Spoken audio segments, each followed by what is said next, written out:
Bonjour les amis, bienvenue dans ce nouveau JVD Top, je vous dis tout ou presque, partie 2 de 2027. On va parler aujourd'hui de quoi? On va parler de choses intéressantes, du 1 nanomètre, de ce qu'il va y avoir après le 1 nanomètre, parce que le 1 nanomètre va arriver très bientôt finalement, assez tôt, plutôt en 2027, peut-être du 0,9, du 0,8 nanomètre. On va parler également de ce qu'il y aura après, la verticalisation par exemple des transistors qui est déjà active. On va parler également de transistors, je vais revenir dessus.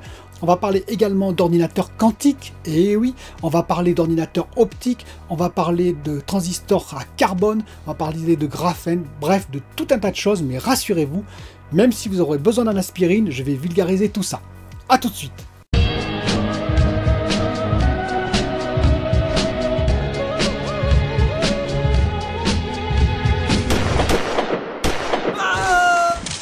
Alors, pourquoi parler de tout ça? Eh bien parce qu'on arrive au 1 nanomètre très bientôt, et oui, TSMC en particulier ont fait des avancées spectaculaires que eux-mêmes, je pense, n'avaient pas prévues, puisqu'ils prévoient même entre 2024 et 2025 le 2 nanomètres. Imaginez le 2 nanomètres qui serait en 2025 peut-être en production. Et donc en 2027, le 1 nanomètre pourrait arriver. Oui, mais après. Car le 1 nanomètre, il faut commencer à comprendre que c'est tout petit. En effet, un atome de silicium, vous savez qu'on utilise le silicium pour l'instant en semi-conducteur. Un atome de silicium, c'est 0,11 nanomètres, 110 picomètres.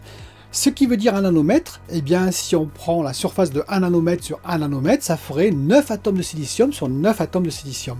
Et cela pose plein de problèmes, surtout pour la suite, c'est-à-dire diminuer encore cette taille. Mais avant de commencer, on va revenir sur le transistor.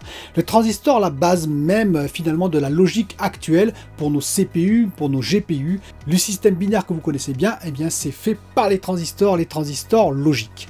Les transistors qu'on appelle les transistors CMOS.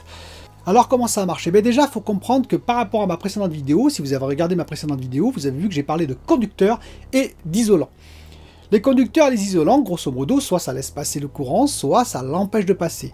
C'est grâce à la bande de valence et à la bande de conduction qui sont soit superposées, c'est deux bandes particulières en électronique, donc si elles sont superposées, ben, ça passe, c'est un conducteur, soit elles sont vraiment séparées, la bande de valence et la bande de conduction, très éloignées si vous préférez, dans ces cas-là, impossible aux électrons de circuler, soit elles sont éloignées, donc séparées a priori, mais pas d'une grande distance. Et dans ces cas-là, en mettant une tension suffisante, par exemple un champ électromagnétique suffisant, ou de la lumière par exemple, ça peut marcher avec la lumière, eh bien les électrons vont d'un seul coup se déplacer et traverser cette séparation. C'est ce qu'on appelle des semi-conducteurs, comme le silicium qui est à base de silice, 25% de la surface de la Terre, je vous rappelle. Et donc, grâce à ce matériau, eh bien, on a pu fabriquer des transistors. Et oui, car il fallait bien qu'on ait quelque chose qui arrête les électrons, mais lorsqu'on allait mettre, par exemple, une tension qui laisse passer les électrons. Le 0 ou le 1 binaire que vous connaissez, cette porte finalement qui s'ouvre ou qui se ferme. Alors, dans les transistors, il y a la source, il y a le drain, donc c'est les deux côtés, si vous préférez, du transistor, et au milieu, il y a ce qu'on appelle la grille, pour le CMOS, la grille qui va permettre justement de commander cette porte, de l'ouvrir ou de la fermer. Et c'est cette grille qui sert de base pour parler finalement de taille justement de process. Le 10 nanomètres, le 12 nanomètres, le 14 nanomètres, le 7 nanomètres, tout ça c'est la taille de la grille théorique, je dis bien théorique, que l'on a en process. Donc quand on parle de 10 nanomètres, c'est la taille de la grille 10 nanomètres. Mais voilà, au départ, on avait des transistors qu'on appelait planar fit. Pourquoi planar fit? Parce qu'ils étaient en deux dimensions, grosso modo. Vous aviez donc la source, le drain, et au milieu, vous aviez la grille, et elle était en deux dimensions, entre guillemets, parce que bien sûr, il y a quand même une épaisseur.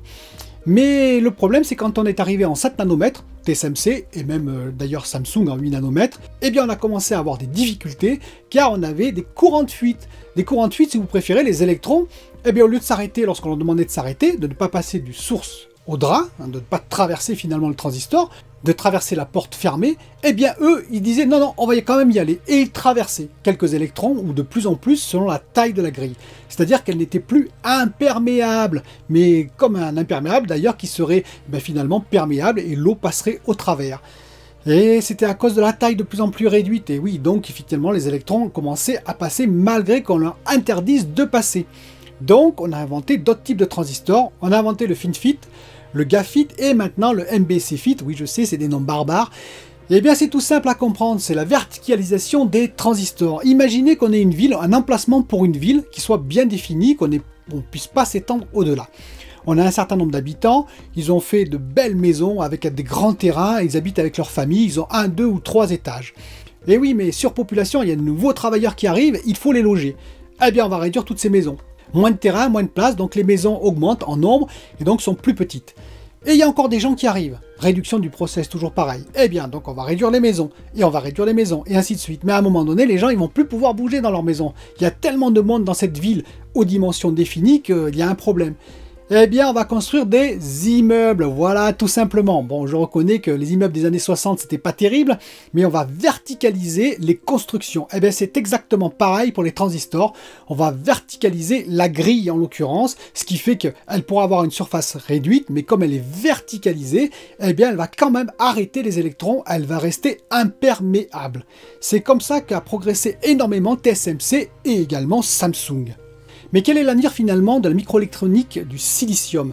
On est en 1 nanomètre, ils espèrent descendre à 0,8, 0,7 nanomètres, peut-être, c'est possible en l'occurrence, grâce à cette technique, mais il y aura bien entendu toujours une limite. Alors vous allez dire 0,8, 0,7 nanomètres, c'est pas énorme comme évolution, bah si, ça fait gagner quand même 30% par rapport au 1 nanomètre.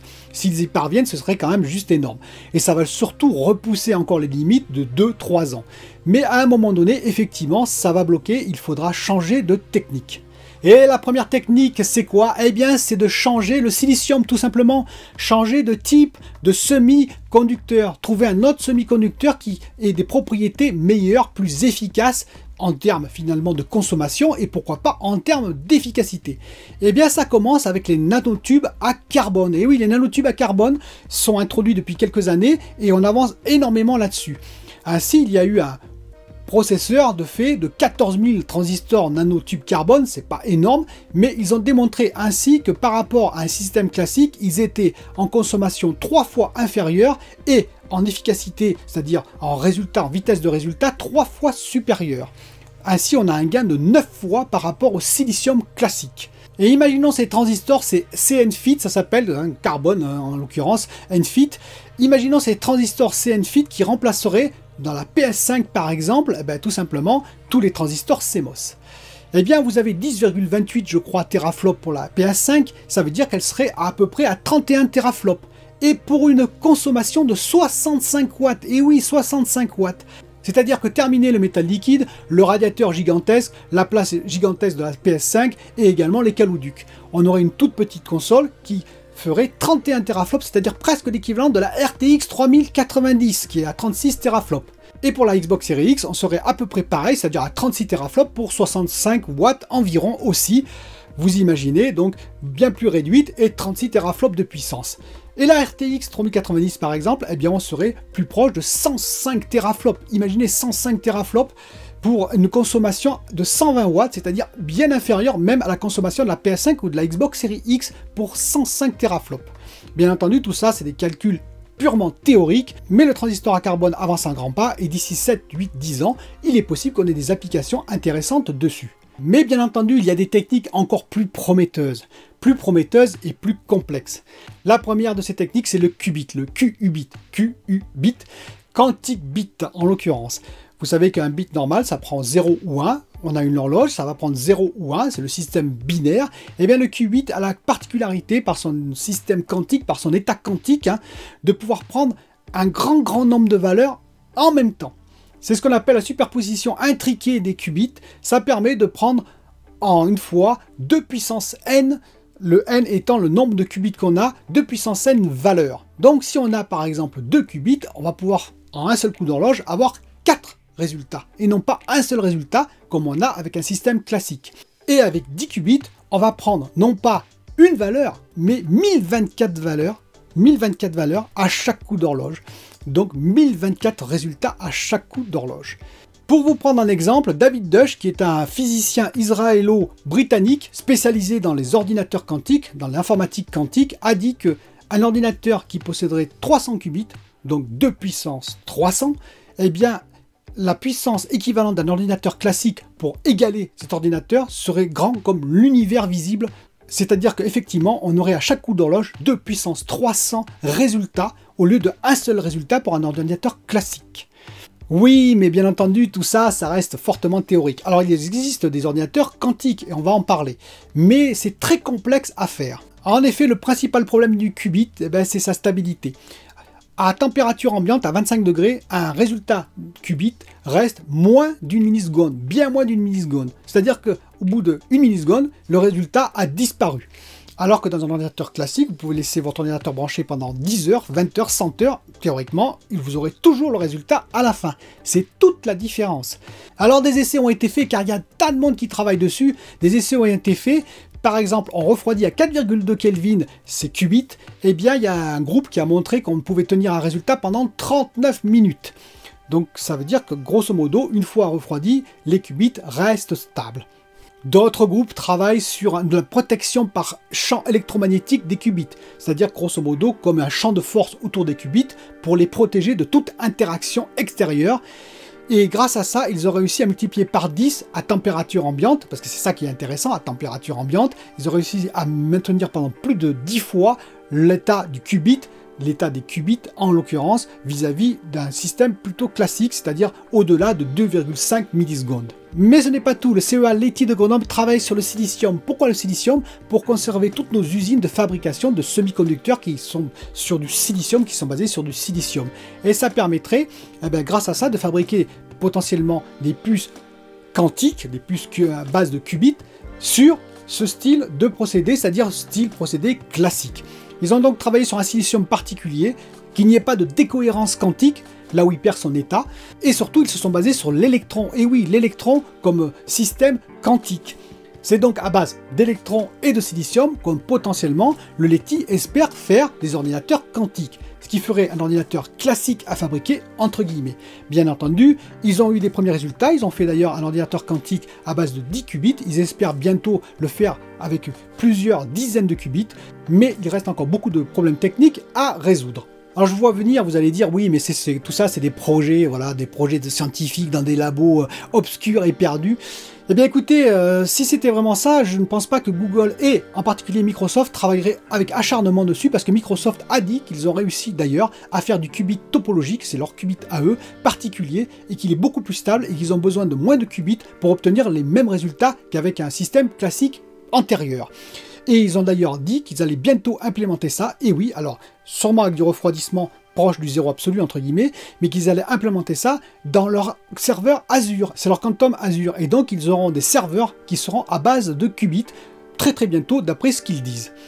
Et en face de ça, il y a les monstres qui sont Google, et oui, parce que Google travaille énormément là-dessus, et d'ailleurs ils ont dit qu'ils ont la suprématie quantique à eux, c'est-à-dire qu'ils ont réussi à obtenir un résultat assez formidable, avec un ordinateur à base de 52 qubits, qui a réussi à faire un problème particulier en 3 minutes 20, alors qu'ils annoncent que ça aurait dû prendre 10 000 ans pour un ordinateur, un supercalculateur je précise, pas une PS5 ou une Xbox Series X ou même une RTX 3090 ou un CPU quelconque, non, un supercalculateur le plus puissant qui existe aurait mis 10 000 ans pour faire le même problème, pour résoudre le même problème. Bon, IBM a un peu tempéré ça, a dit non c'est faux, parce que IBM sont également spécialisés en qubits, ils ont également fait un ordinateur quantique à base de 52 qubits, et ils ont dit non, ce problème-là aurait été résolu par un ordinateur classique en 2 jours et demi. Mais bon, permettez, 2 jours et demi, 3 minutes 20, il y a quand même une sacrée différence, ce qui vous montre la suprématie quand même des ordinateurs quantiques quand ils viendront, quand ils seront fonctionnels totalement, ce qui n'est pas pour tout de suite, loin de là, et la PS5 ou la Xbox Series X à base de qubits, je crois qu'on peut attendre très longtemps. Je pourrais également vous parler de graphène, le graphène qui va remplacer le silicium potentiellement. Il y a des essais très intéressants de fait dessus, et toujours pareil, semi-conducteur, comment remplacer le semi-conducteur pour améliorer les performances du silicium en l'occurrence, c'est-à-dire remplacer le silicium finalement par un autre matériau pour que les transistors soient plus rapides et plus efficaces et consomment moins. Mais je vais surtout vous parler d'optique, et oui, parce qu'il y a aussi les transistors optiques qui arrivent. Les transistors optiques, pourquoi ? Eh bien, si vous prenez le déplacement des porteurs, ce que je vous ai expliqué dans la dernière vidéo, en l'occurrence les électrons, eh bien, il y a une certaine vitesse de progression en fonction de la résistivité du matériau, même si c'est un conducteur. Et donc il y a une formule pour les électrons dans le cuivre qui dit que ce serait 3,2 10.3 mètres carrés, parce que c'est en mètres carrés, par volt par seconde, le déplacement des électrons. Ce qui reviendrait, si on réduit à un fil de 1 nanomètre, ça reviendrait grosso modo à 3200 km par seconde. Et bien il y a un élément qui va beaucoup plus vite. Et oui, c'est la lumière, c'est le photon. 300 000 km/s. Vous avez compris, un rapport de 100, et même beaucoup plus, parce que plus un matériau, même conducteur, chauffe, plus il est résistif, c'est-à-dire que les électrons ont du mal à se frayer un chemin. C'est pour ça qu'on est obligé d'augmenter la tension pour les pousser, vous savez, le fameux overclocking avec cette courbe qui monte. Plus ça chauffe, plus c'est difficile. Et pour revenir à notre sujet, il y a eu un calculateur optique qui a été fabriqué. Alors précision importante, pour l'instant, ce type d'ordinateur, ce type de calculateur ne fait que du traitement de signal. Il ne sait pas faire d'autres opérations pour l'instant, mais ça peut venir. Eh bien, le traitement, en l'occurrence, de cet ordinateur, il a réussi à faire du 5 Tera opérations secondes.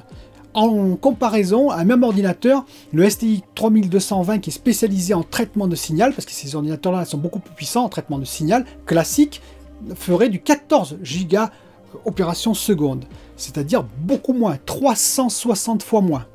Donc vous voyez, entre 100 fois et 360, on est dans cet ordre d'idée, c'est-à-dire que grosso modo, vous prenez une PS5, vous lui appliquez ces transistors optiques, avec ces nanotubes optiques, entre guillemets, et bien vous obtiendrez par exemple 1000 teraflops, ou un pentaflop pour une simple PS5.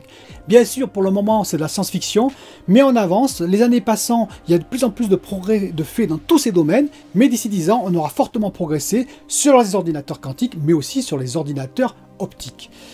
Voilà, cette vidéo est terminée, j'espère que j'ai été assez clair, et je vous dis à bientôt pour une nouvelle vidéo, et en particulier le 3e épisode où on parlera de PS5, de Xbox Series X, de GPU et de CPU.